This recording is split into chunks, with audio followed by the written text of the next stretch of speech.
Hey folks, Dr. Mike here for Renaissance Periodization, and I have something very special to offer you. Superfoods. They're foods. Oh, but wait, there's more. They're super. Or maybe that's all BS. Let's take a look at what the science has to say. That term has been muddled by politics recently. Okay, what is a superfood? Okay, because tons and tons of claims. You go on the websites. Here's a funny story. My dad watches these YouTube videos. Hi, Dad. And a lot of times he'll click on the ads, which is nice. As it fractionally makes us a little bit more money. Feel free to click on some ads yourself. Why not? Lamborghinis don't pay for themselves. And sometimes he gets ads from people like Dr. Gundry or whatever, some stupid motherfucker who can't tell his own front of his hand from the back of his hand. Yes, I hope you hear this, sir. Well, challenge you to fisticuffs. Just joking. Stay calm. And these guys, these charlatan doctors, are all about superfoods and good and bad foods. They're like, one of these fucking Dr. Gundry guys like, tomatoes, don't eat them. They've got lycopene or some shit. I'm like, well, that's it. Tomatoes are gone. They're bad. Can you imagine say, seeing someone in Italy who lives to like 98 eating tomatoes and you're like, idiot, committing suicide. In any case, these like Dr. Oz, Dr. this, Dr. that, they all love superfoods, blueberries and peaches. And the one food you don't know about, acai berries. I do jujitsu. I know all about acai. So the problem with superfoods is, first of all, they don't have a definition because they're not a scientifically cogent concept. Do superfoods have lots of nutrients? Do they have healing properties? Do they have a lot of nutrients per calorie? Because like a pizza actually has a shitload of nutrients, but like for how many calories it gives you, you know, an apple has more nutrient per calorie. I don't know. Nobody knows because there's no definition. It's just a BS marketing term made up and used by charlatan doctors, some of them actually quite reputable medical doctors in their past lives. And I guess at some point the switch just flips and you're tired of doing cardiac surgery and you're like, fuck this, I could just make fake supplements and make 10 times the money. Yahoo, you know what I'm saying? Kind of feeling like if this whole evidence-based shit doesn't work out, I'll just sell the fuck out. Guys, if I'm going to sell out, please, in the comments below, tell me how to do it. What am I selling here? Fusion-powered dildos, fusion-powered sex machines, fusion-powered pocket vaginas. I mean, the list really goes on. I have all sorts of ideas, all of them fusion-powered and sexually related. In any case, it's just not a scientific concept. So when people are like, hey, what do you think about superfoods? There's nothing to think about. It's like saying, what do you think about ghosts? Be like, you know what I'm saying? When I see one, I'll let you know. Or will I? Because the ghosts are, do ghosts even do that? If they can't interact with, if they float through walls, how can they contact you? Is it that because you have a soul? Who knows? Or do they turn on and off their shit? They're passed through. Who the fuck knows?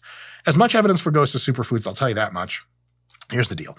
There's a little bit of validity here. Just a tiny little silver lining of validity that occurs in all bullshit concepts. At the end of the day, you can't just sell bullshit. You got to code it in a silver lining of truth. And then people swallow it, and then it bursts open in their intestines, and they're on the plane thinking, oh shit, this is how I'm going to die. Oh, wait, that's just me smuggling coke from Venezuela. Anyway, some foods, truth, are healthier than others on average and in context. So veggies, fruits, whole grains, lean meats, healthy fats, shit like olive oil, on average is healthier for you than if you eat that predominantly than if you eat junk food predominantly. Oh, what, Dr. Mike, junk food doesn't have a definition. Sure as fuck does. Highly palatable food that is often high in sugar, high in saturated fat, low in vitamins, minerals, phytochemicals, and fiber. So like most of the things you get at McDonald's or a bag of chips or I was going to say a plate of ice cream. Fuck, that would work. You'd have to eat it very fast, otherwise it melts. So absolutely some foods are healthier than others.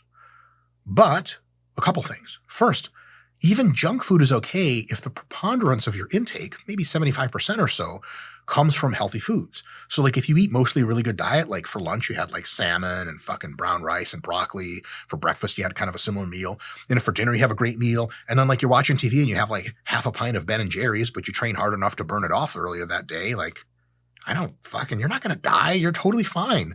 Like, it's just not a thing that food is some kind of any amount of junk food kills you. That's BS. And certainly No amount of apples and oranges can counterbalance in some way some negativity you added with other food. If you meet your macros and calories and you eat mostly healthy sources, you're totally good. There's no more super to add to that. At the end of the day, superfoods are a subcategory in a bigger list of what I like to call one-shot fixes, or like this turnkey fallacy in fitness and many other pursuits where this one solution just fractally overtakes everything and makes it all better. There is no anything like that, short of something like advanced science has to take a long time and make. Like the drug semaglutide is almost a turnkey for hunger management and has its own downsides, of course, but like that shit took scientists years in a lab to engineer and make better and better for multiple generations. You know what I'm saying? It is not just hanging off the fucking tree in the Amazon. And if you really think that those are superfoods, go ahead and eat that shit and see if you don't just die the next day or shortly thereafter. In any case, superfoods are bullshit. I won't even do the Arnold voice this time. Bullshit. I had to. I'm pro superfoods. I want there to be superfoods. I want a world in which grandma's real sick.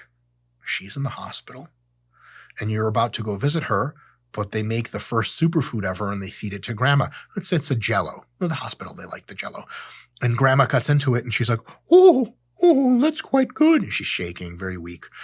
And after she finishes the last bite of Jell-O, real superfoods, this is what I'm advocating, you come in and you're like, Grandma, hey, I'm so sorry. And you kind of want to talk to her maybe one last time, but you walk in and she's floating 3 inches above her bed, electric arcs circling her body, and she's like, nobody can tell me anything anymore. I am power. And you're like, God damn, is there any Jell-O left over? I'll see you guys next time.